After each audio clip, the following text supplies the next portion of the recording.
Chapter 9. Ano? Tanong ko, tinanggal ang takip ng water bottle at arminom. Pinatong niya ang baso niyang may whiskey sa countertop at tumikim. Belle, ano yung ginawa mo kanina? Napataas ang kilay ko. Kumain. Sumagot sa usapan. Nagbigay ng opinyon. Napabuntong hininga siya, bakit hindi mo na lang ginawa ang sinabi kong gawin? Upo, tahimik, ngiti, because I'm not a robot, Damian? Sagot ko, inilapag ang bote ng tubig at sinalubong ang tingin niya, ano bang akala mo sa akin?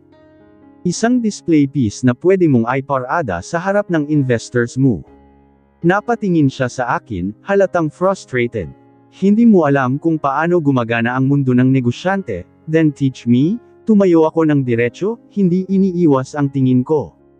Pero wag mong asahan na tatahimik lang ako sa tabi mo habang ikaw lang ang may say sa lahat. Hindi siya agad nakasagot. Sa halip, tinignan niya lang ako, tala iniisip kung paano niya ako ipapaliwanag sa utak niyang gusto ng kontrol. Belle, hindi ito biro.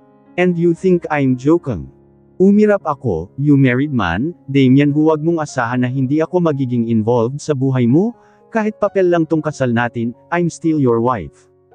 And if isang have to be part of your world, then I have the right to voice out my opinions. Tahimik siya, hindi ko alam kung nag-aalangan siyang sumagot o gusto lang niya akong sakalin sa inis.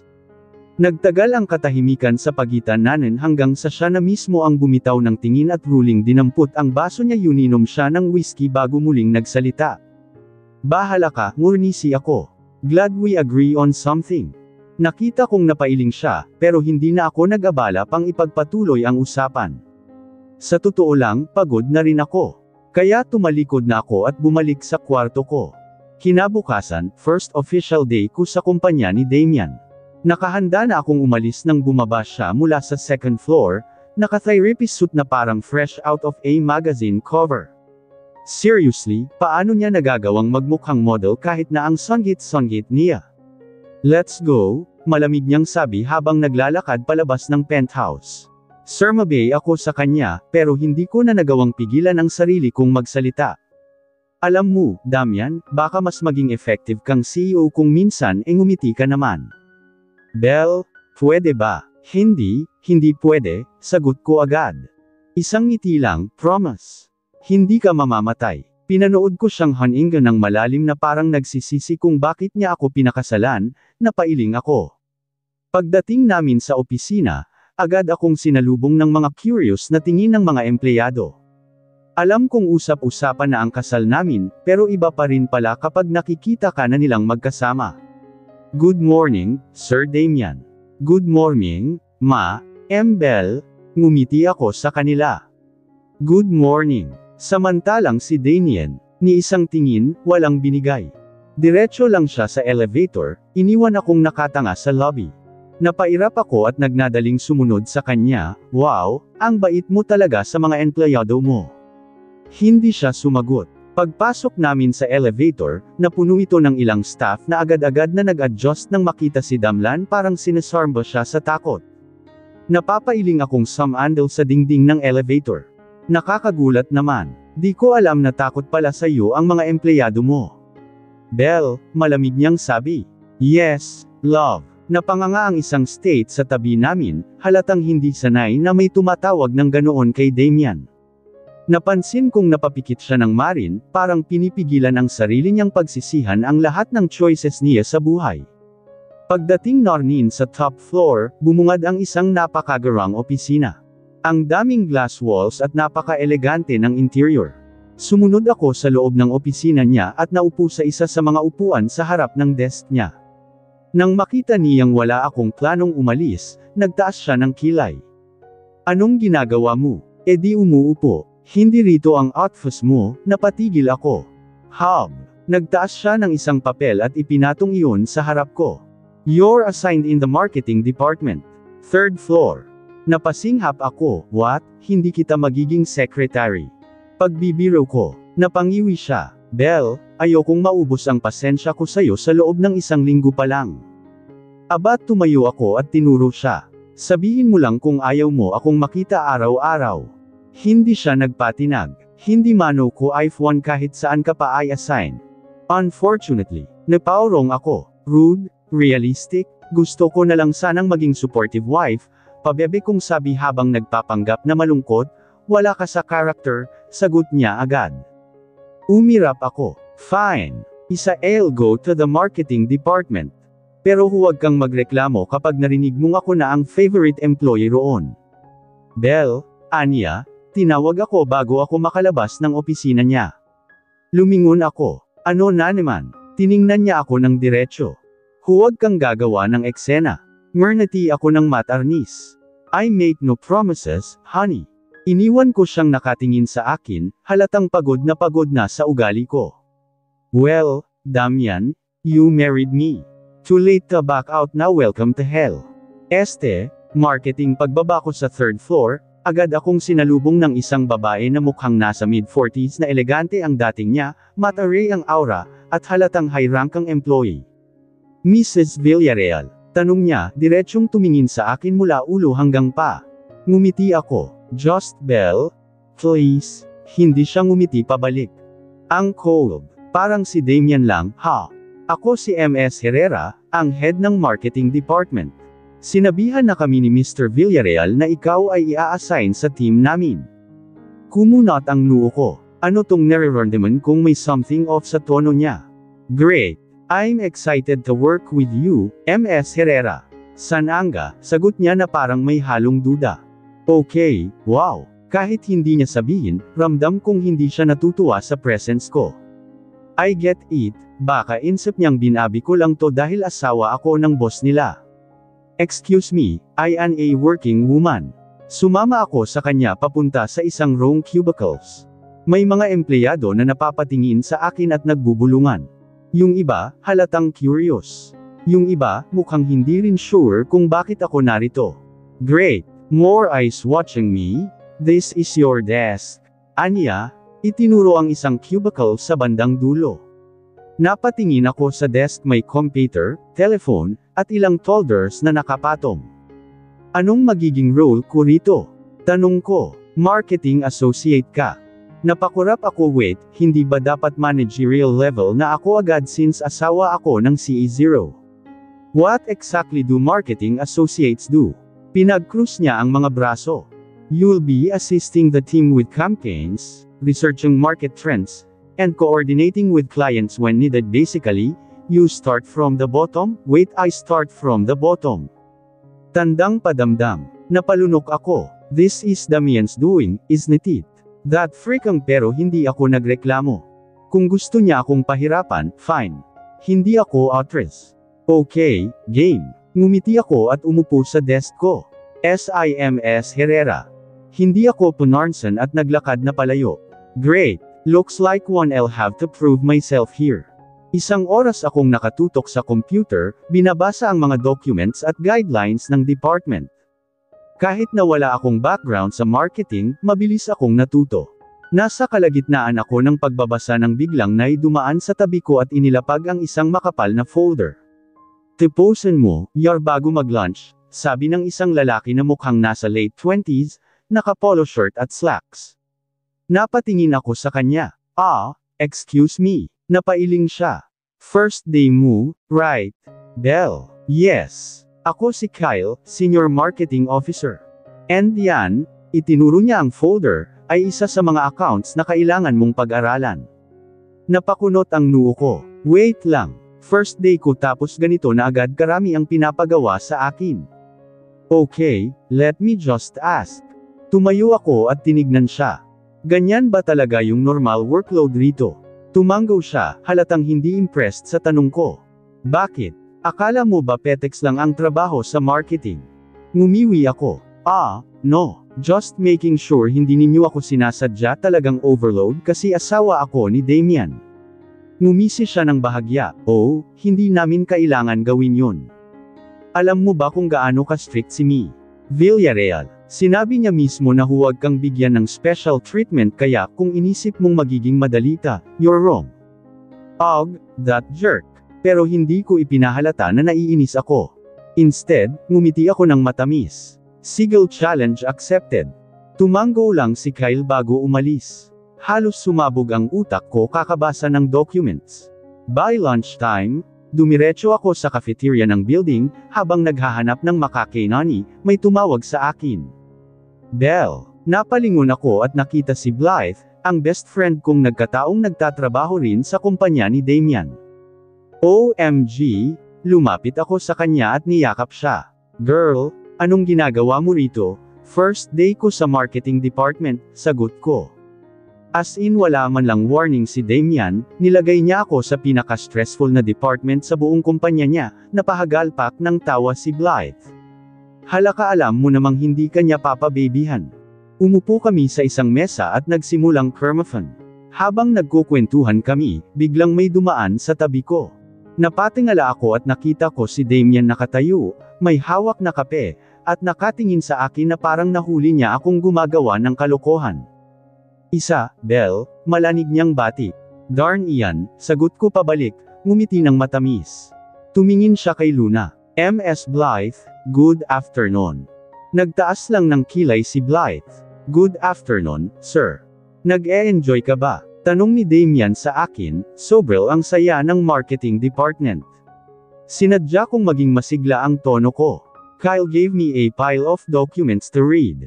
So fun. Tumaas ang kilay niya. That's good. Make sure you don't slack. Oh, hindi naman ako tamad. Damian, napangisi siya. We'll see. Tininyan ko siya ng masama. Pwede ka na umalis, masyado kang nakaka-stress sa paningin ko habang kumakain. Napabuntong hininga siya, just don't cause trouble. Ngumiti ako ng matamis. No promises, honey. Napailing na lang siya bago naglakad palayo. Pagtalikod niya, napatingin ako kay Blythe. Hala, girl, aniya, hinihigop ang juice niya. Ang hot ng asawa mo, pero grabe kayong magbangayan, napabunitong hininga ko. I know, right. Hindi ko alam kung gusto kong halikan o sakalin siya. Napatawa si Luna, pero in fairness, bagay kayo. Ang toxic, pero bagay. Natawa na lang din ako. Well, this is going to be one hell of a job. Pagkatapos ng lunch, bumalik ako sa opisina na may bagong sigla o at least, sinubukan kong maging masigla kahit parang gusto ko nang umuwi at matulog. Ang daming documents na kailangang aralin. Pero hindi ako pwedeng magpatalo. Kailangan kong patunayan na hindi lang ako trophy wife ni Damian. Pag-upo ko sa desk ko, may lumapit agad sa akin si Kyle. Belle, may meeting tayo mamaya. Aniya, hawak ang isang clipboard. Kasama mo si Mr. Villarreal. Napatigil ako. Wait, what? Bakit kasama ko si Darn Ian? Ikaw ang na-assign na mag-present ng initial marketing strategies para sa bagong product line ng kumpanya. Napakunot ang noo ko. Pero kakasimula ko laneg. Kahapon lang ako na-hire. Tumikim siya. Hindi mo ba alam? Lako ang pinili ni Mr. Villarreal para dito. Napanganga ako. What the hell, darn Ian. Agad akong tumayo at naglakad papunta sa opisina ng asawa ko. Wala na akong pakialam kung anong sabihin ng bang empleyado, diretso akong pernasok sa loob. Nasa likod ng desk si Damian, busy sa pagbabasa ng mga documents. Nang marinig niyang bumukas ang pinto, itinaas niya ang tingin. Belle, malamig niyang bati. Ano na namang problem mo? Naglakad ako palapit at pinatong ang kanay ko sa desk niya. Ikaw ang problema ko, honey. Tumaas ang kilay niya. Bakit? Seriously, ako ang mag-pay present sa meeting mamaya. Hindi mo ba naisip na baka hindi ko pa kaya? Ipinatong niya ang ballpen sa desk at sunandal sa upuan. Kailangan mong matutong makibagay sa environment na to, Belle. You said you wanted to work here. Now, prove that you deserve the position. Napasinghap ako sa inis. Wow! So, trial by fire agad. Wala man lang warm up. Life is not a warm up, Belle. Napasandal ako sa desk niya at tumingin sa kanya ng masama. Admit it, sinadya mo to para lang mahirapan, aka, nagkibit balikat siya. Hindi ko kasalaan ang hindi ka handa. Napapikit ako at huminga ng malalim. Okay, Belle, kalma lang. Huwag mong ibato sa kanya ang laptop niya, Sok, bulong ko, bago umayos ng tayo. Fine, I'll do the stupid presentation. Good, pero pag pumalpak to, kasalanan mo te. Damian, hindi ako ang nagpe-present, ikaw. Napailing ako bago lumabas ng opisina niya. Pagkasimula ng meeting, ramdam kong nakatingin sa akin ang lahat.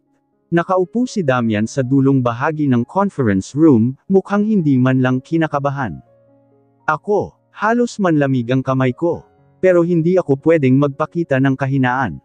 Herninga ako ng malalim at sinimulan ng presentation.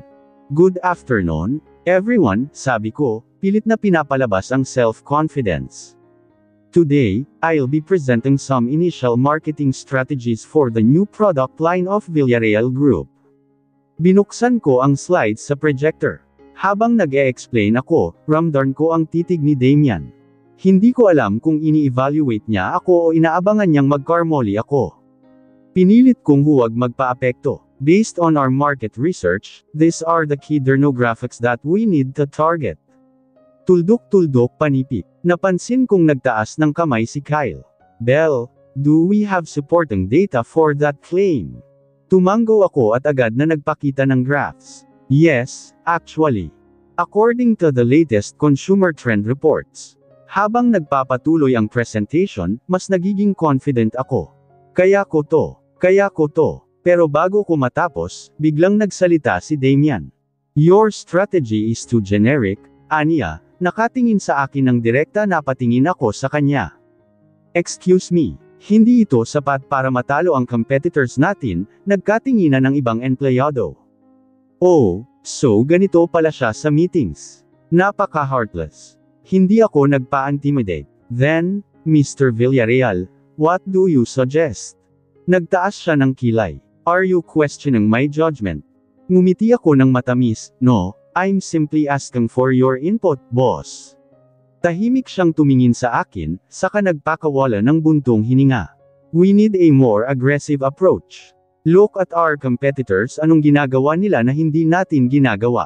Sumagot ako ng direkta. They use more interactive marketing techniques, focus on digital expansion, and collaborate with influencers. Exactly. So why didn't you include that in your strategy? Napaatras ako. Because I was following the initial market analysis, so you're just following and not innovating? Oh my God, gusto ko siyang batukan. Huminga ako ng malalim at ngumiti ng peke. Thank you for your feedback, Mr. Villarreal. I'll revise the strategy accordingly. Tumango siya, tila ba satisfied na nap-icon ako. Nang matapos ang meeting, lumapit sa akin si Kyle at tumawa. Wow, Belle, you actually fought back, napairap ako. Suck, sinadya niya yun. That's Damian Villarreal for you, aniya, bago lumakad palayo. Napabuntong hininga ako. Great, first meeting pa lang, war na agad. Pagkatapos ng meeting, dumiretso ako sa opisina ko na may usok na halos lumalabas sa ilong ko. Alam kong Damian was just testing me, pero bakit parang sinasadya niyang gawin itong sobrang hirap para sa akin? Hindi ba pwedeng chill lang? Hindi ba pwedeng hindi ako pagsabugan ng corporate furry work sa unang linggo ko? Tandang padamdam. Mabilis akong umupo sa swivel chair ko at napabuntong hininga. Kinuha ko ang ballpen sa desk at sinimulang i-doodle ang mukha ni Damian sa isang papel pero may sungay at buntot ng dermonyo. Pasado natin sa resemblance, isip ko habang mas lalo pang dinagdagan ng tuldok-tuldok ang drawing para magmukha siyang may chicken pox. Pero hindi pa ako nakakalahati sa masterpiece ko nang biglang bumukas ang pinto ng walang palm. Sino pa ba ang ibang walang basic office etiquette kung di ang asawa kong boss from hell? Napatingin ako sa kanya ng masama habang siya naman ay nakahalukip-kap at nakatayo sa may pintuan, parang isang executioner na naghahanap ng bagong mapaparusahan. Next time, huwag mong papasukan ang meeting nang hindi ka handa, malamig niyang sabi. Napairap ako at inislide ang papel palayo sa kanya para hindi niya makita ang doodle ko. Next time, bigyan mo ako ng heads up na ako pala ang mag-pay present para hindi ako parang daga sa gitna ng highway. Nagtaas siya ng kilay. Hindi ko kailangang ipaalan sa iyo. Alam mong may trabaho ka rito, so you should always be ready. Tumayo ako at tinitigan siya ng diretso sa mata. Alam mo, Damian, hindi ako robot. Hindi ako pwedeng biglang itapon sa gitna ng meeting ng walang preparation. Elle expected you to adapt, sagot niya, walang bahid ng emosyon. Expected mo. Tumawa ako ng mapakla. Wow! So, ako lang ang may kasalanan dito. Wala ka talagang accountability sa ginawa mo. Hindi ko kasalanang hindi mo inaral ang trabaho mo. Napasapo ako sa noo ko. Hindi ba pwedeng kahit isang beses lang, umamin ka na mali ka rin? Hindi ako nagkakamali, sagot niya na para bang iyon ang pinaka-obvious na bagay sa mundo. Nanlaki ang mata ko, oh my God, Damian. Alan mo bang nakakairite ka? Nagkibit-balikat siya, matagal mo nang alam yan, nagpatuloy lang siya sa pagtayo sa harapan Cade, walang balak umalis hanggat hindi niya ako tinutuluyang iritahin hanggang sa sumabog ako. Huminga ako ng malalin at turnitig sa kanya, okay since boss kita, sige, fine, tatanggapin ko na lang na ginawa mo akong experiment sa meeting kanina pero isang tanong lang bakit mo nga ba ako pinapasok dito? Alam kong hindi dahil sa resume ko. Napansin kong saglit siyang tumigil bago sumagot. Kailangan mong may gawin bilang asawa ko. Napanganga ako. So, glorified office decoration lang ako. Hindi Norman, Anya. Pero hindi mo rin naman pwedeng i-enjoy ang buhay mo nang wala kang responsibilidad. Nagpanteng ang tenga ko, gusto mong sabihin, Damian, kaya mo ako pinasok dito para lang hindi ako tambay sa penthouse mo. Nagkibit-balikat siya, at least may ginagawa ka na ngayon. Naglakad ako papunta sa desk at sinapo ang noo ko. Bakit ko nga ba tinanggap ang kasunduang ta? Paglingon ko, nandoon pa rin siya parang naghihintay ng reaksyon ko. Napalunok ako. Ayokong bigyan siya ng kasiyahang makita akong natatalo sa argumentong to. So, ngumiti ako. Isang matamis, pero halatang pilit ng ngiti. Okay, Mr. Villarreal, sabi ko. Gusto mo akong magtrabaho? Fine. Pero huwag mong asahang magiging sunod sonyeran ako sa'yo. Kung gusto mong ipakita kong deserving akong andito, then I'll do it my way. Hindi siya sumagot. Tiniigan niya lang ako, parang ini-evaluate niya kung totoo ang sinabi ko. Matapos ang ilang segundo, tumango siya. We'll see. At sa wakas, learnable siya ng opisina ko. Pagkasarado ng pinto, napabuntong hininga ako at napaupo. Diyos ko, give me patience. Or tequila or both, napakunot-no ako nang mapansin ang email ni Damian sa akin. From, Damian Villarreal ta, Bel Ramirez Villarreal subject, task for today meet me in my office at 2 p.m. sharp.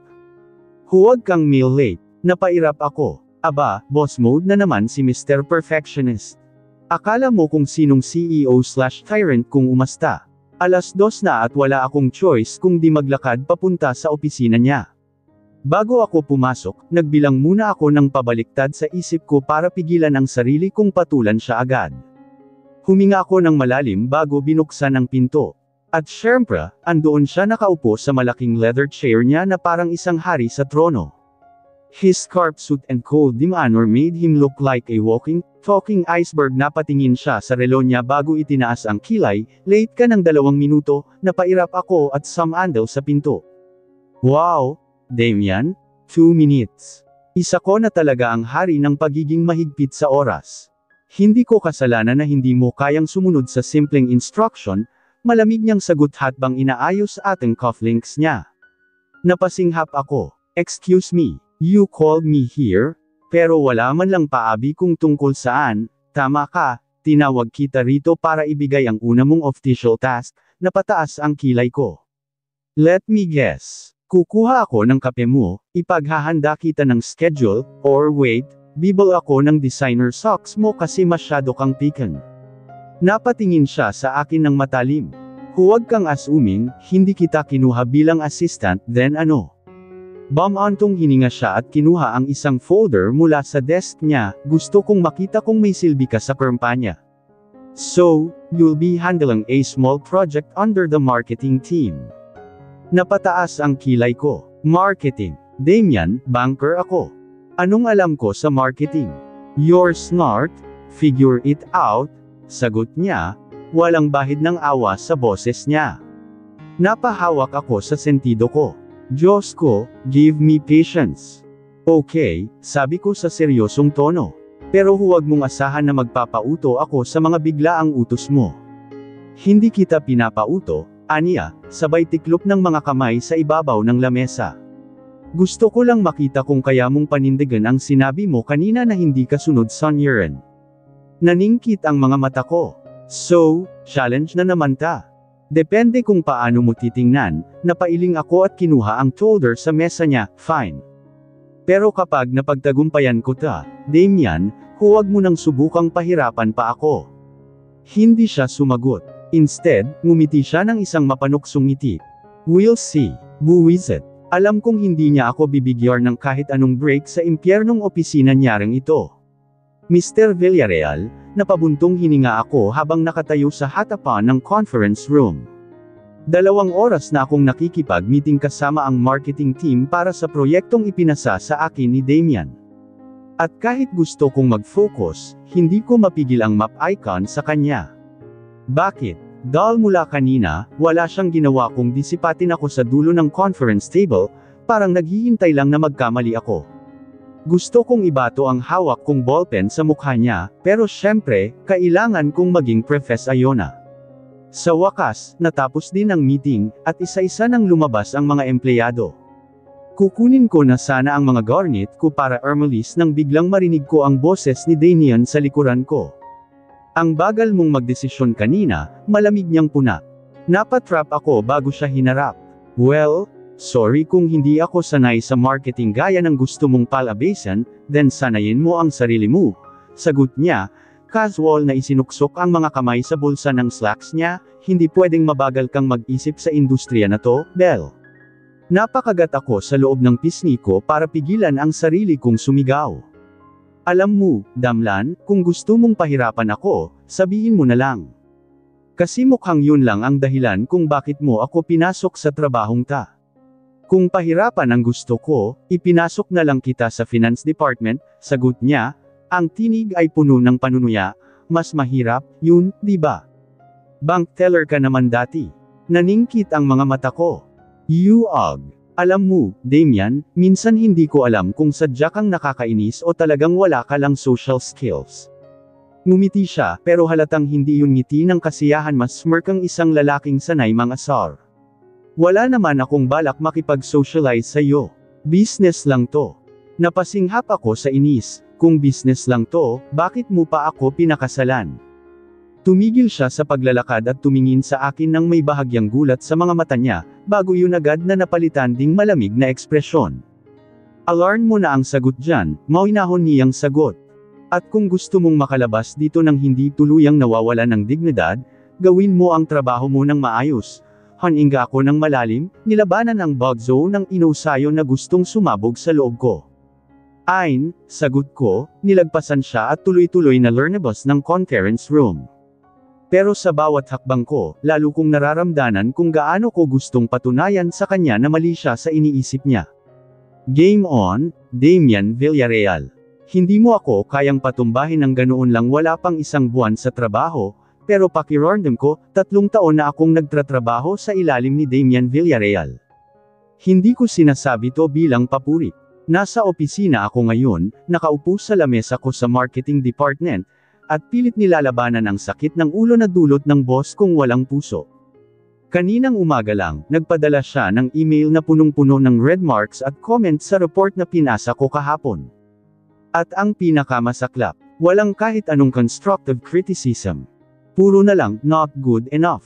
This is mediocre. You can do better. Medlocker. Talaga. Samantalang binuhos ko ang kaluluwa ko sa report na yun. Huminga ako ng malalim, pinakalma ang sarili ko, bago tumayo at naglakad papunta sa opisina ni Damian. Wala akong pake kung abala siya, kailangan kong ipagtanggol ang dignidad ko. Pagbukas ko ng pinto, nadatnan ko siyang nakaupo sa swivel chair niya, busy sa pagbabasa ng isang dokumento.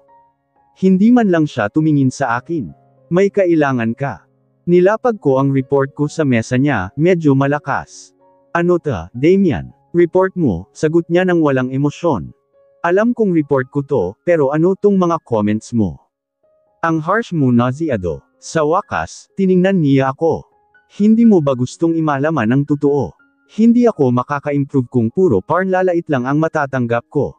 Sagot ko, naniningkit ang mga mata. Wala man lang kahit isang magandang sinabi dito. Nagtagpo ang mga mata Narnin. So gusto mong bolahin kita? Gusto ko lang ng matinong feedback. Umangat ang isang kilay niya. Fine. Masyado kang paikot-sikot sa pagsulat. Direktahin mo ang punto. Huwag kang masyadong mag-focus sa aesthetics, mas importante ang larman. At higit sa lahat, huwag kang magpadala sa emosyon sa pagsusulat ng isang business report. Hindi to blog post, Belle, napanganga ako. So kaya mo lang akong tinadtad ng red marks kasi. Masyado akong expressive. Isa sa mga dahilan, aniya, iniikot ang ball pen sa pagitan ng mga daliri niya. Napailing ako. You know what? Akala ko dati, ang pinaka-toxic lang na trait mo ay pagiging perfectionist mo, pero ngayon, alam ko na. Damian, sadya kang nakakairita, ngumiti siya isang nakakainis na smirk. Salamat sa compliment, hindi yun compliment, whatever helps you sleep at night, sagot niya, sabay lingon sa relo niya. By the way, may investor meeting tayo mamayarang hapon. Sumama ka. Napakunot ang noo ko. Ha? Bakit ako sasama? Dahil may matutunan ka roon. Isa ka ng opisyal na parte ng kumpanya, di ba? Kailangan mong makita kung paano gumalaw ang negosyo, akala ko nasa marketing lang ako. Akala mo lang yun. Napahawak ako sa sentido ko. God, give me patience. Magdala ka ng notebook. Ayokong ulitin pa sa'yo ang mga bagay na madali namang isulat, dagdag niya, bago bumalik sa pagbabasa ng papel sa harap niya, parang tapos na ang usapan. Napairap na lang ako at lumabas ng opisina niya, ramdam pa rin ang inis. This is war, Damian. Hindi mo ako basta-bastang matitinag. Seryoso ba talaga tung si Damian? Investor meeting. Ako, bakit? Kanina pa ako nakaupo sa conference room kasama ang ilang board members ng Villarreal Group. Sa dulo ng mesa, syempre, naroon si Damian Waller kahirap-hirap sa pagsasalita, punong-puno ng confidence habang ipinapaliwanag ang bagong business strategy ng kumpanya. Habang siya ay parang isang corporate god na sanay sa ganitong eksena, ako naman ay isang hamak na nortal na pilit inintindi kung ano ang nangyayari. Nagdodoodle na lang ako sa dulo ng notebook ko nang biglang may humirit mula sa kabilang dulo ng mesa.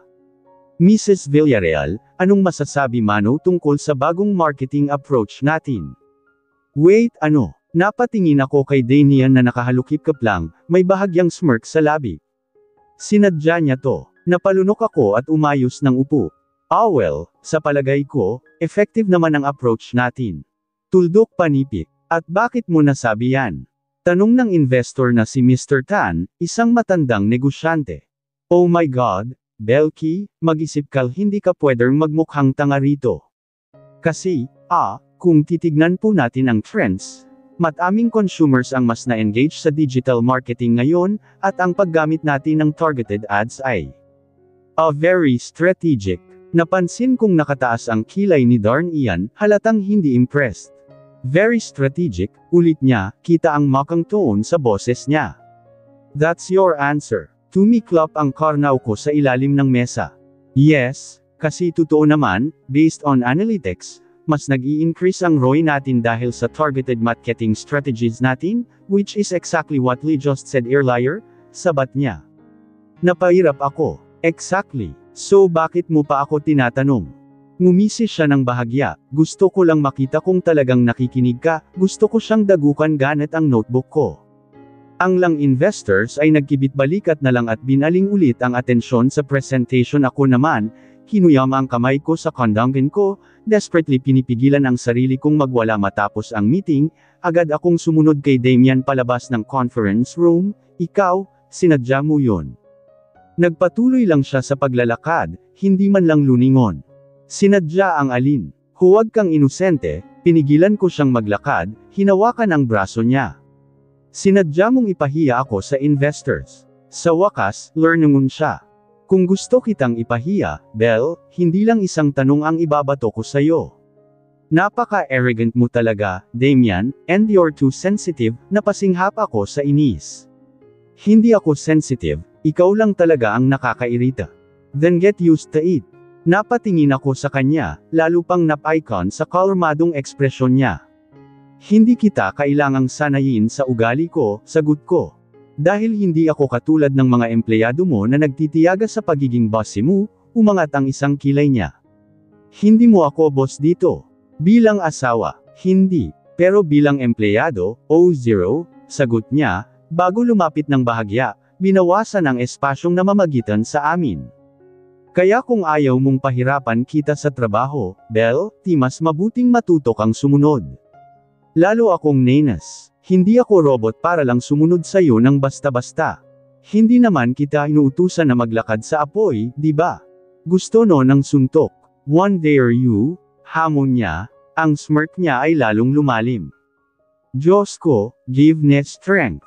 Umiling ako at tinalikuran siya. Magsawa ka sa serial mong pagiging bossel. Bago pa ako tuluyang makaalis, narinig ko ang mababa niyang tawa. Napahinto ako sandal. Si Damian. Tumawa. Hindi ko alam kung matutuwa ako mas mainis dahil parang natutuwa siyang asarin ako. Huminga ako ng malalim at ipinagpatuloy ang paglalakad. Hindi ko alam kung paano ako nakasurvive sa meeting na yun kasama si Damian.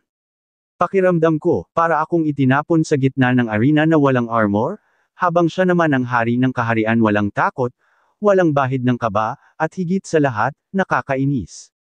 At ngayon, eto ako, tayo sa harap ng glass office niya, nag-aalanggarn kung dapat ko ba siyang harapin o bumalik na lang sa desk ko at magpanggap na sobrang busy. Belle, wala ka ng kawala, harapin mo na lang ang demonyo. Huminga ako ng malalim bago kumatok, come in. Binuksan ko ang pinto at agad akong sinalubong ng malamig niyang tingin. Naka-cross arms siya habang nakasandal sa upuan niya, parang hinihintay na lang akong gumawa ng isang pagkakamali. Anong kailangan mo? Malamig niyang tanong, pinilit kong maging kalmado. Gusto kong pag-usapan kung bakit mo ako sinama sa meeting kanina nang hindi man lang sinasabi sa akin. Akala ko ba gusto mong magtrabaho rito? Sagot niya, may bahagyang iritasyon sa boses. Ano, gusto mo ng special treatment? Gusto nung dermaan muna sa training weeks bago kita isabak sa totoong laban. Napasinghap ako. Excuse me, hindi ako humihingi ng special treatment, Damian. Ang gusto ko lang ay kahit konting heads up para hindi ako mukhang tanga sa harap ng investors mo. Nagkibit balikat siya, mukha ka na ng tanga kahit anong gawin mo. Wow! Ang bait mo talaga. Honest lang. Ganun ba? Di maging honest din tayo, sagot ko, tumukod ang kamay ko sa desk niya, masama ang ugali mo, Damian, ngumisi siya. And yet, kinasal ka sa akin, napairap ako. Huwag mo akong paalalahanan, please. Tumayo siya mula sa upuan niya, naglakad palapit sa akin, ang mga mata niya ay puno ng pangungutya. Ano ba talaga ang gusto mong mangyari, Belle? Simple lang, sagot ko, hindi umatras kahit unti-unti niyang binabawasan ang distansya namin. Gusto ko ng professional boundaries. Hindi mo ako pwedeng itapon sa sitwasyon nang hindi ako handa. Umiling siya. Kung ganito ka kasensitibo, paano mo haharapin ang mas malalaking problema sa kumpanya? Ang pagiging handa ay hindi pagiging sensitibo, Damian, marin kong sagot. Ikaw lang ang masyadong mataas ang tingin sa sarili mo kaya akala mo, lahat dapat kaya agad makipagsabayan sa iyo.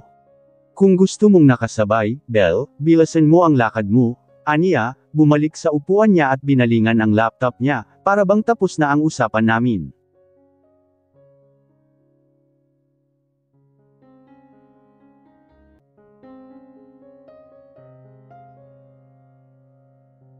Chapter 10. Damian. Wala. Ni hindi mo man lang ako tinanong kung okay lang ako, kung nasaktan ako, ang unang concern mo agad ay kung paano maaapektaan ang kumpanya mo.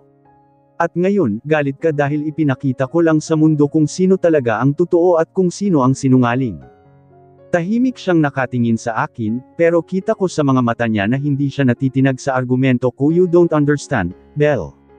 This is business. There are things that can't be handled emotionally.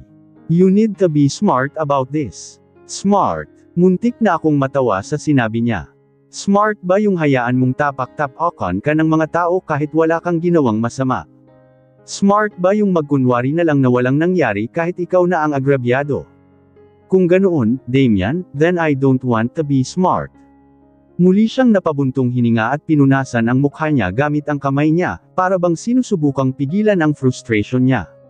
Belle, lamambat ng bahagya ang tono niya, pero hindi ko na hinayaang magsalita pa siya. Kung nandito ka para pagsabihan ako na mali ang ginawa ko, Damian, huwag mo nang sayangin ang oras mo, matigas kong sabi. Dahil hindi ko pinagsisisihan ang ginawa ko. Hindi ko nahahayaang gamitin ako bilang isang doormat ng kahit sino, hindi ni Yumi, at lalo na, hindi mo rin. Saglit siyang natigilan sa sinabi ko. May kung anong emosyon ang gumuhit sa mukha niya, pero mabilis niya iyong itinago. Lang segundo siyang hindi nagsalita, bago siya lumapit palalo sa akin, mas lalo pang binaba ang boses niya. Do you have any idea what you've just done? Malamig niyang tanong. Ngumiti ako, isang mapanuksong ngiti na siguradong magpapainit ng ulo niya.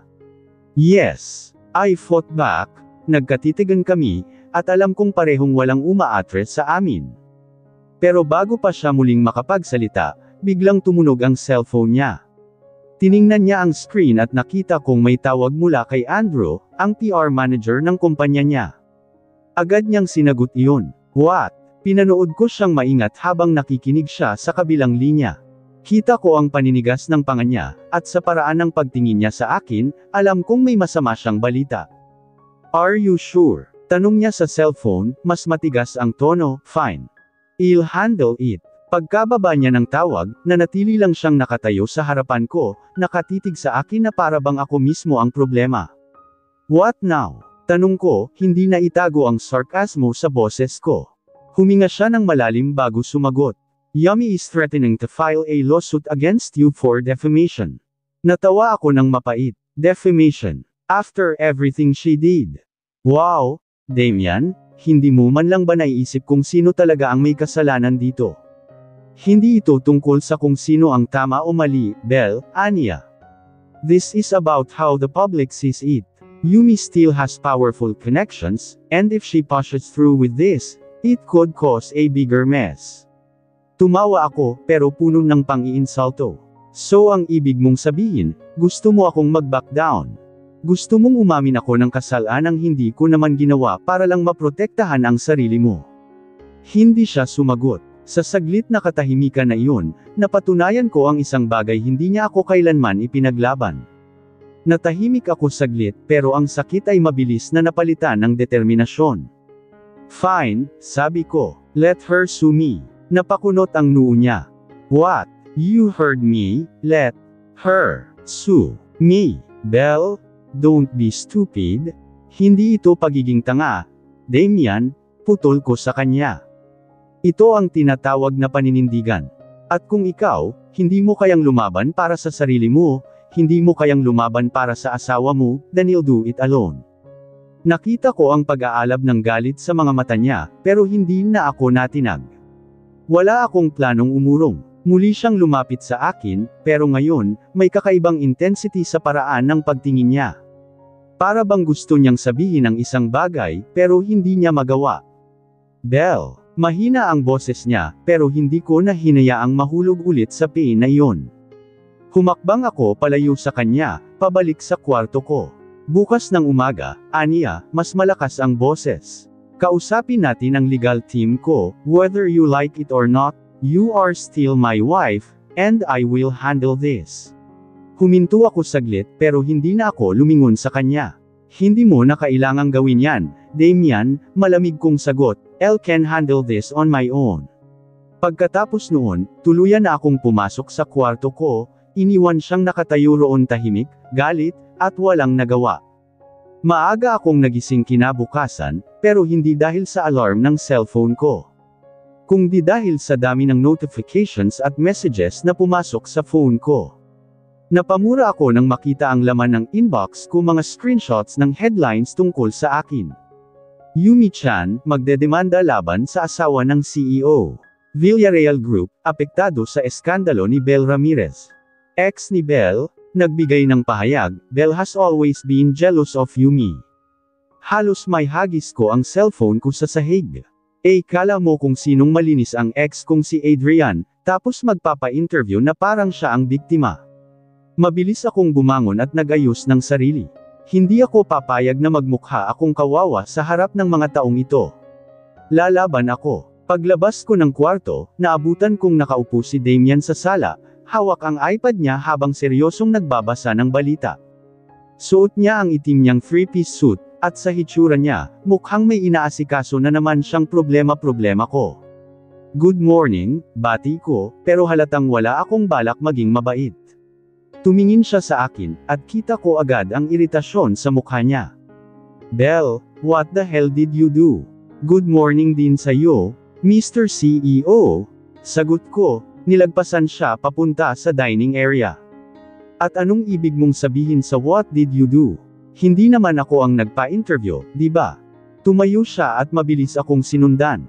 You knew this would happen. Alam mong hindi titigil si Yumi, pero instead na maghinay-hinay, lalo mo pang ginatungan. Hindi ako ang nanggulo sa akin, Damian, madiin kong sabi habang nagbubuhos ng kape. Siya ang nang-aapi, pero ako ang dapat manahimik. Wow! Great logic! Napabuntong hininga siya at tumayo sa harapan ko. Belle, hindi mo naiintindihan. You're not just an ordinary woman anymore. Ikaw ang asawa ko. Lahat ng ginagawa mo, may epekto sa kumpanya ko. Nilapag ko ang baso ng kape at tinapunan siya ng matalim na tingin. So, yun lang talaga ang concern mo. Ang kumpanya mo. Hindi siya sumagot agad. At sa ilang segundong katahimikan na Leon, lalo akong nenas. Pinuprotektahan lang kita, mahina niyang sabi. Tumawa ako ng mapait. Pinuprotektahan. Damian, you're not protecting me. You're protecting yourself. Napatingin siya sa akin, at sa unang pagkakataon, parang wala siyang maisagot. I'll handle this on my own, dagdag ko. Kung hindi mo ako kayang ipaglaban, okay lang. Hindi kita pipilitin. Pero hindi ko nahahayaang tap-akan ako ng kahit sino. Muli siyang sumandal sa counter, tumitig sa akin na para bang may gustong sabihin pero hindi niya magawa. May press conference akong pupuntahan mamaya, sabi ko. At kung may problema ka roon, sorry na lang.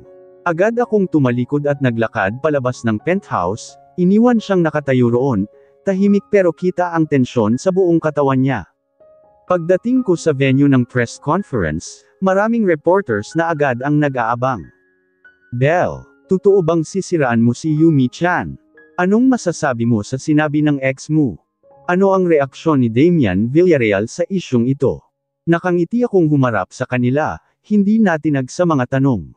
Hindi ako nandito para makipag-away, sabi ko, diretso ang tingin sa camera. Nandito ako para ipagtanggol ang sarili ko. Hindi ako perpekto, pero hindi ibig sabihin noon ay dapat na akong tapak-tapakan. Lalong dumami ang tanong ng media, pero hindi ako natinag. I will not apologize for standing up for myself.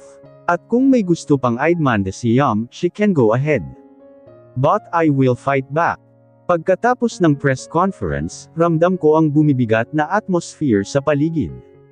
Kahit anong tapang ang ipakita ko sa harap ng media, hindi ko may kakaila ang kaba sa dibdib ko. Alam kong hindi pa tapos ang laban. Alam kong mas matindi pa ang magiging reaksyon ni Yumi at lalo na ni Damian.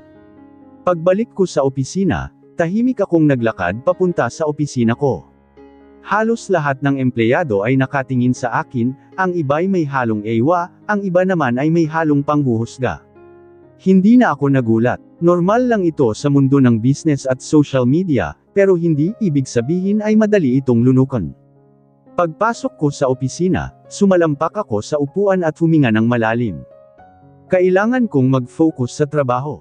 Kailangan kong kalimutan ang lahat ng ingay sa paligid. Pero ilang segundo pa lang akong nakatitig sa mga papeles sa mesa, biglang bumukas ng malakas ang pinto. Si Damian Villarreal, ang asawa kong palaging seryoso, palaging malamig, at palaging may control sa lahat ng bagay. Belle, madiin niyang tawag sa pangalan ko habang papalapit sa desk ko. Ang mga mata niya ay nagliliyab sa inis. Yes, dear husband. Sarkastiko kong sagot, tinitigan siya ng diretsyo. Hindi ko alam kung mas may inis ba siya o matatawa sa tono ko. Pero sa halip na sumagot agad, sinipa niya ang pinto para maisara ito ng tuluyan. Ano na naman ta? Heto na nga ba ang sermon na inilwasan ko? Lumapit siya sa mesa ko, itinukod ang dalawang kamay sa ibabaw nito, at tumingin ng diretsyo sa akin. Why did you do that? Nagtaas ako ng kilay. Do what? That press conference, Belle. Alam mong dapat tahimik lang tayo sa issue. Alam mong dapat hindi mo pinatulan si Yumi. Pero anong ginawa mo? Lumabas ka sa media at nagsalita ka na parang gusto mong patulan ang demandang pinaplano nila. Nagpakawala ako ng isang mapait na ngiti. So dapat na nahimik na lang ako habang sinisira nila ang pangalan ko. Yes. Mariin niyang sagot. Nanlaki ang mga mata ko sa sagot niyang iyon. Hindi ako makapaniwala. Siyam na tumayo ako at tumingin sa kanya ng mas matalim. Alam mo, Damian, ang galing mo, Gusto mo akong protektahan sa pamamagitan ng pananahimik. Pero hindi ba mas lalong magiging masama ang tingin ng mga tao sa akin kung hindi ako lalaban? Tandang padamdam panipik. Belle. No, Damian. Hindi mo naiintindihan. Hindi ikaw ang inaapakan dito. Hindi ikaw ang ginagawang kontrabida sa kwento nila. Nakita ko ang igting ng panga niya, tanda na nenes siya sa sinabi ko. Hindi mo kasi alam kung anong damage ang ginagawa mo sa Villarreal Empire Holdings. So ito na naman tayo. Kumpanya mo na naman ang concern mo. Madiin kong itinuro ang sarili ko. Ako, Damian. Ako ang sinisiraan dito. Ako ang pinaparatangang insecure, at hindi deserving sa'yo. Pero okay lang sa'yo, basta walang damage sa negosyo mo. Napahinga siya ng malalim at mariing ipinikit ang mga mata niya, para bang pinipigilan ang sarili niyang sumabog.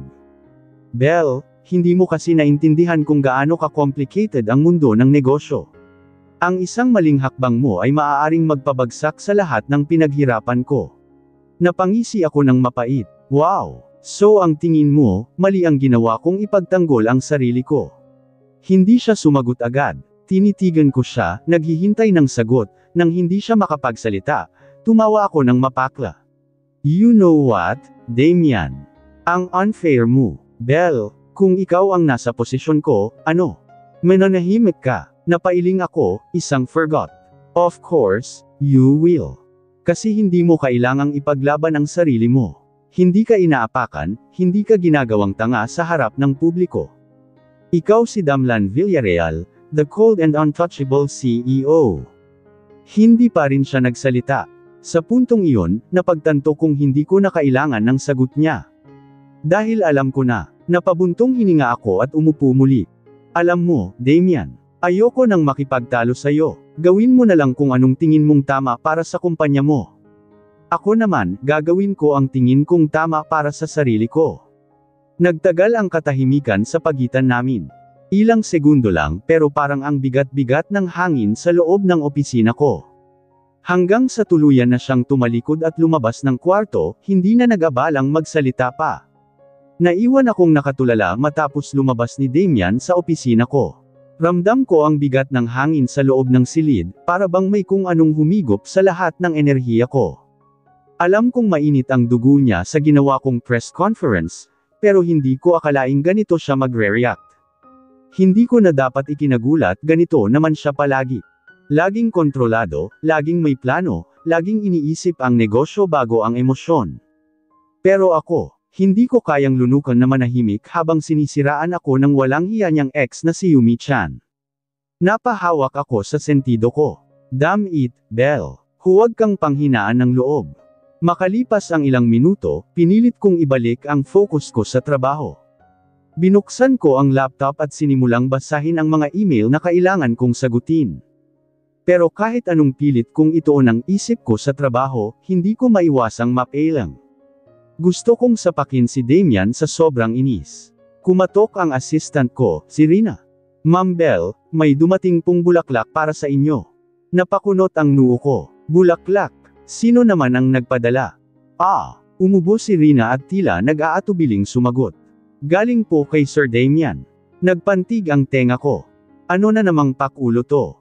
Tumayo ako at lumapit kay Rina. Pagtingin ko sa bouquet, hindi ito ang usual na bulaklak na pinapadala ng mga lalaking nagpapakabait sa kanilang asawa.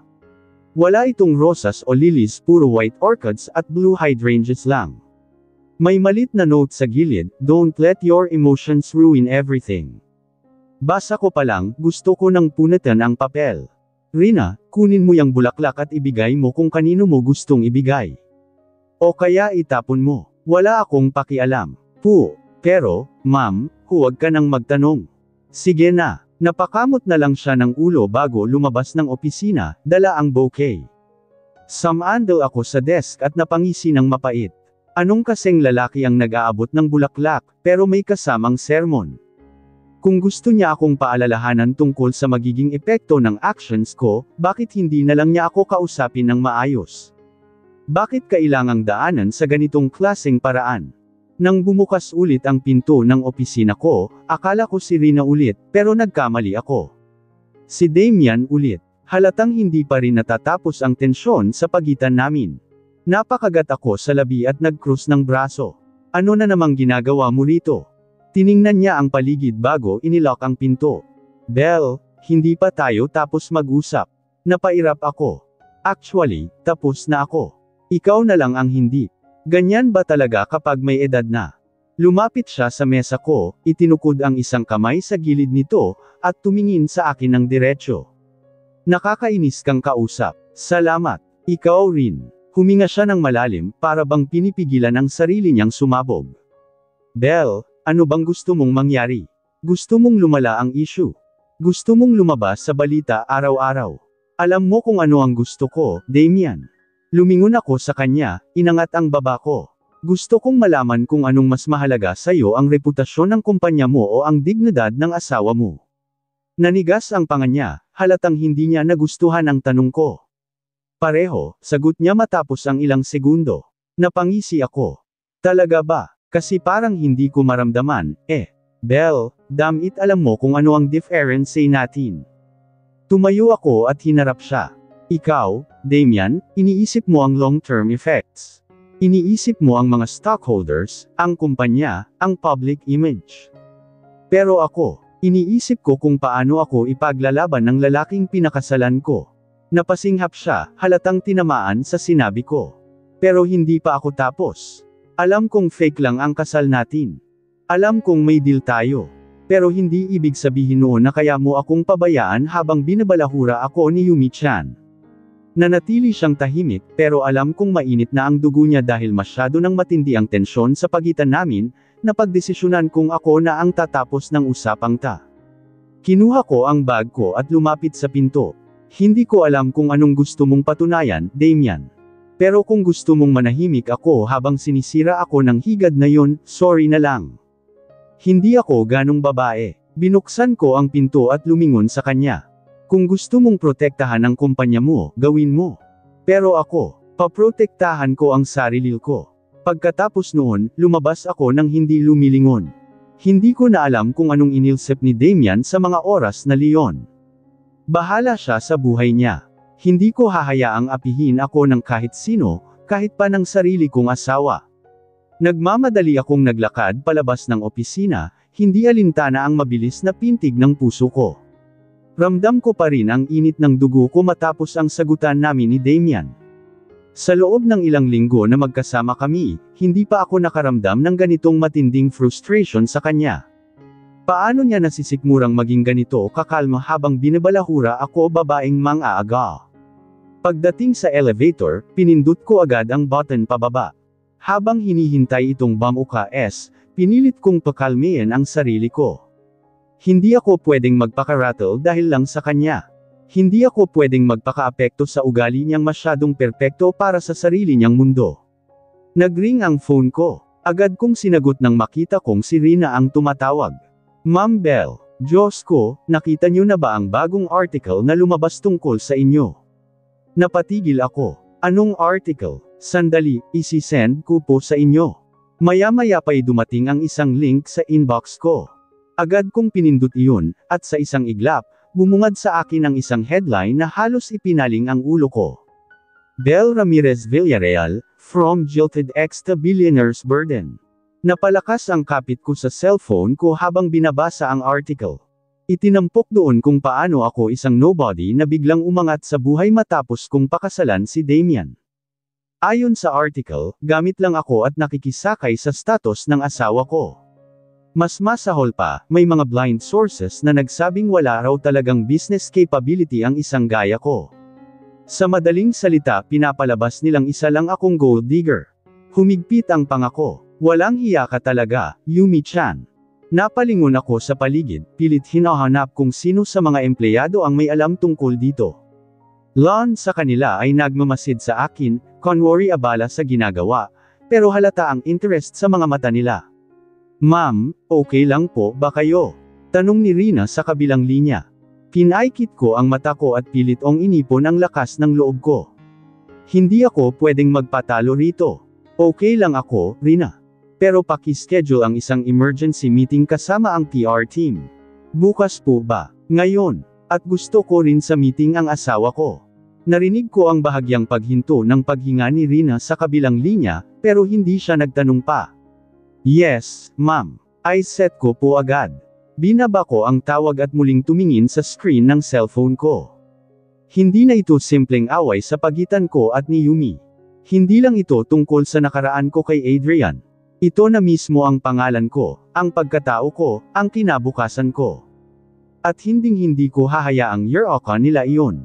Pagpasok ko sa conference room, agad akong sinalubong ng mga tauhan ng PR team ng Villarreal Empire Holdings. Halata sa mga mukha nila ang kaba at tensyon. Pagtingin ko sa dulo ng mahabang mesa, naroon si Damian nakaupo, nakakunot ang noo, at mukhang wala pa ring balak itago ang inis sa akin. Pero wala akong pakialam sa inis niya. Ano ang plano natin tungkol sa article na lumabas? Diretsyong tanong ko. Nagkatinginan ng ilang PR officers bago nagsalita si Patricia, ang head ng PR team. Ma'am, inaaral pa namin kung paano ito epektibong i-address nang hindi lalong magpapalala sa sitwasyon. Ang kaso po, dahil sa wording ng article, parang mas nagmumukhang personal attack ito kaysa lehitimong news report. Exactly, sagot ko. Kaya hindi natin ito pwedeng baliwalain. Biglang sumingit si Damian, malamig ang boses. Hindi rin natin ito pwedeng basta-bastang sagutin ng padalos-dalos, Belle. Napalingon ako sa kanya. Anong gusto mong gawin? Manahimik na lang ulit ako habarig sinisiraan nila ako sa media. Nagkatinginan ng ilang empleyado, halatang kinakabahan sa tensyon sa pagitan naming mag-asawa. Pero hindi ko na ininde iyon. Belle, ganito ang mundo ng business. Hindi mo pwedeng sagutin ang bawat article na hindi pabor sa iyo, sagot ni Damian, ni hindi man lang nagpakita ng emosyon. Napangisi ako ng mapait. Oh, so dahil hindi ikaw ang tinatamaan, okay lang na hayaan natin to. Hindi siya agad nakasagot. Sinamantala ko iyon. Alam mo, Damian, alam kong wala kang pakialam sa akin. Alam kong ginawa mo lang to for business reasons. Pero ito ang tandaan mo, hindi ako ang tipo ng babaeng magpapagamit lang sa pangalan mo. At hindi ako mananahimik habang sinisira ako ng higad na yon. Lahat ng tao sa conference room ay hindi makagalaw, tila natatakot sa kung anong mangyayari sa susunod. Huminga ako ng malalim at muling hinarap si Patricia. Gusto ko ng statement, pero gusto kong i-frame ito na isang patunay na hindi ako nakasandal lang sa apelyido ng asawa ko. I-highlight natin ang qualifications ko, ang mga nagawa ko bago ako pumasok sa kumpanyang to. Tumango si Patricia. Maaari po tayong maglabas ng feature article na nagpapakita ng background ninyo bilang isang self-made woman bago pa man kayo mapakasal kay Sir Damian. Ngumiti ako. Maganda yan. Gawin ninyo agad. Pagkatapos ay humarap ako kay Damian. At ikaw? Tumaas ang kilay niya. Ano na naman? Ikaw mismo ang maglalabas ng statement na hindi mo ako burden. Na ang pagiging parte ko ng Villarreal Empire Holdings ay dahil sa kakayahan ko, hindi dahil sa pagiging asawa mo. Tumawa siya ng bahagya, pero walang saya sa tono niya. Gusto mong diktahan ako kung paano patatakbuhin ang kumpanya ko. Hindi kita dinidiktahan, pero ikaw ang may pinakamalakas na boses pagdating sa isyu na ta. Alam mong kaya mong tapusin tong gulong sa isang salita lang. Nagtagal ang titigan namin, walang gustong umatras. Pero sa huli, siya ang unang nagsalita. Bibigyan kita ng isang statement. Pero wag mong asahan na magiging malambing ito. Napangisi ako. Hindi ko naman kailanman inasahan na magiging malambing ka, Damian. Tumayo ako at inayos ang blouse ko. Meeting adjourned. Gusto ko ng progress report mamaya. Paglabas ko ng conference room, ramdam ko ang kakaibang determinasyon na hindi ko pa naramdaman noon. Hindi ko nahahayaang kontrolin nila ang narrative ng buhay ko. Ngayon, ako naman ang magsasalita. Pagkatapos ng matinding sagutan sa emergency meeting, agad akong dumirsu sa opisina ko. Halos sumabog ang ulo ko sa galit at pagod, pero hindi ako pwedeng huminto. Pinag-aaralan ko ang draft ng statement na isusulat ni Patricia nang bumukas ang pinto at pamnasok si Damian, hindi man lang kumatok. Ano na naman? Iritadong tanong ko, hindi inalis ang tingin sa laptop screen. Ang tapang mo talagang magdesisyon nang hindi mo ako kinokonsulta, malamig niyang sabi habang isinara ang pinto. Siyam na napairap ako at saka tunanjin sa kanya. Wow! Ang kapal din naman ng mukha mong sabihin yan, Damian.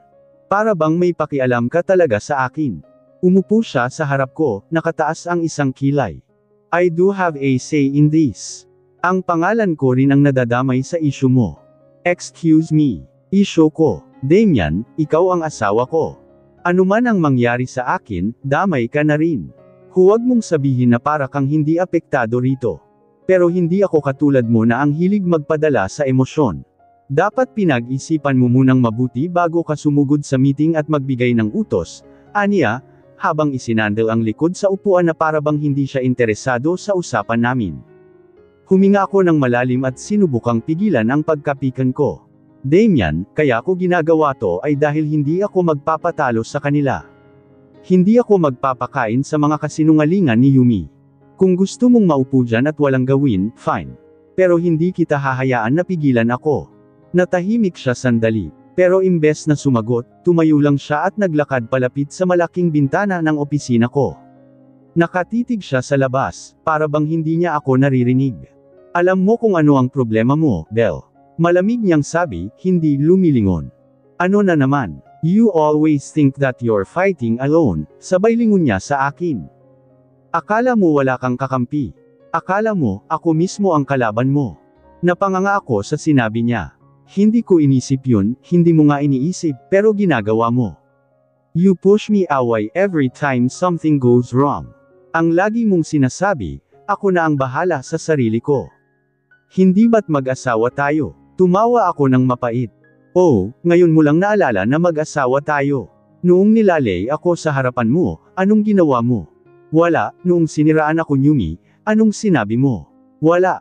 At ngayon, sinasabi mong parang hindi kita tinuturing na kakampi. Nagtagal ang tingin niya sa akin bago siya umiling. You're impossible. At ikaw, you're heartless. Nagpalitan kami ng matatalim na titig. Parehong ayaw magpatalo. Hanggang sa napabuntong hininga siya at muling lumapit sa mesa ko. Ano ang plano mo? Napalunok ako. Hindi ko inaasahan na tatanungin niya yon. Kaya agad akong nag-ayos ng upo at binalik ang atensyon ko sa laptop. Gusto kong ilabas ang isang interview na magpapakita ng totoong ako. Hindi lang ako asawa mo, Damian. May sarili akong kakayahan, at hindi ko to nakuha dahil lang sa pagiging Villarreal. At iniisip mo bang sapat yun para pabagsakin si Yumi? Huminga ako ng malalim. Yumi thrives on drama. Ang gusto niya, palaging siya ang bida sa kwento. Pero hindi ako magpapadala sa laro niya. Instead of fighting her head-on, gagamitin ko ang exposure na to para ipakita ang totoo kong halaga. Tahimik lang siya habang nakikinig, pero halata sa mga mata niyang nag-iisip siya ng malalim. Pagkalipas ng ilang segundo, tumango siya. Fine. I wanna let you handle this. Pero isang pagkakamali lang, Belle, kapag lumala ang sitwasyon dahil sa ginagawa mo, hindi ako maglilinis ng gulo mo. Hindi ko alam kung matutuwa ba ako na sa wakas ay hinayaan niya akong kumilos o may inis dahil sa tono niya na parang wala siyang tiwala sa akin. Pero wala akong oras para patulan yun. Noted, Mr. Villarreal, malamig kong sagot. Nakita ko ang bahagyang pagngisi niya bago siya tumalikod at lumabas ng opisina ko. Pagkalabas niya, agad akong bumalik sa trabaho. Kailangan kong tiyakin na magiging maayos ang magiging image ko pagkatapos ng interview na ta. Matapos ang matinding sagutan namin ni Damian, dumiretso ako sa media relations team ng kumpanya. Kung gusto kong labanan si Yumi ng patas, kailangan kong tiyakin na kontrolado ko ang magiging narrative ko nasa conference room na ako, kaharap ang PR head na si Patricia at ilan pang empleyado ng media relations. Belle, sigurado ka ba sa gusto mong gawin? Tanong ni Patricia habang binabasa ang prepared statement ko. Tumango ako. Yes. Hindi pwedeng patuloy akong apak-apakan ni Yumi. Kailangan nilang malaman kung sino ako kung anong kaya kong gawin. Nagpalitan ng tingin ang iba pang empleyado bago muling bumaling sa akin. Mahirap ang sitwasyon mo, Belle, singit ng isang PR consultant. You're fighting against someone na matagal nang may influence sa media. Lahat ng galaw niya, may kasamang drama. Samantalang ikaw, Firm, the supposed villain of her story, dugtong ko, puno ng sarkasmo. Alam ko yan. Pero tapos na akong magpakamartir.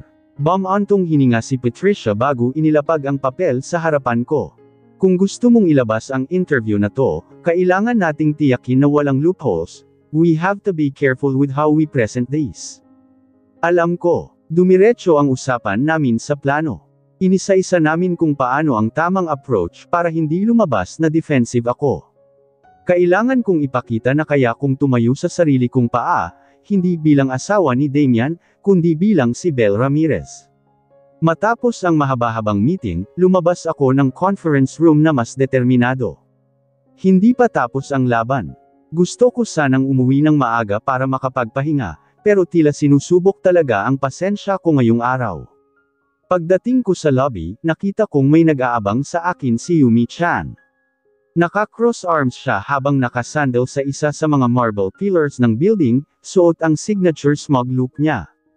Wow! Ang tapang mo, Belle, panimula niya habang naglalakad palapit sa akin. Mukhang gusto mong makipagsabayan, ha? Napangiti ako ng matalim. Anong ginagawa mo rito, Yumi? Wala ka bang ibang trabaho bukod sa mang-asar? Tumawa siya, pero halatang pilit. Just checking kung kaya mo pa. Alam mo naman, gusto kong makasigurado na hindi ka pa sumusuko. Lumingon ako sa paligid. Maraming nakatingin sa amin mga empleyado, ilang executives, at pati ang receptionists. Alam kong naghihintay sila ng eksena. Hindi ako pwedeng umatras. Kung ako sa'yo, Yumi, iisipin kong mabuti ang ginagawa ko. Dahil hindi ako ang klase ng taong basta-basta mong tatapakan ng walang repercussions. Repercussions. Kumunot ang noo niya at umiling. Belle, you still don't get it, do you? I already won. Ikaw ang iniwan. Ako ang pinili. Huminga ako ng malalim. Hindi pwedeng patulan ko siya sa mababaw na argumento. Ang sabi mo nga, pinili ka. So bakit hanggang ngayon, hindi ka mapakali? Bakit parang kailangan mo pang patunayan ang sarili mo sa akin? Sandali siyang natigilan. Nagpatuloy ako. Kung ganoon ka kasigurado sa posisyon mo, hindi ka dapat nandito ngayon. Ang isang tunay na winner, hindi na kailangang mang-down ng ibang tao para lang patunayan ang halaga niya. Nakita ko ang pag-flinch niya. Alam kong tinamaan siya sa sinabi ko. Pero hindi niya ako basta-basta susukwan. Muling bumalik ang mapanuksong ngiti niya. Just wanted to see you suffer, Belle. Gusto kong makita kung paano mo ipaglalaban ang sarili mo kahit na alam mong wala kang laban.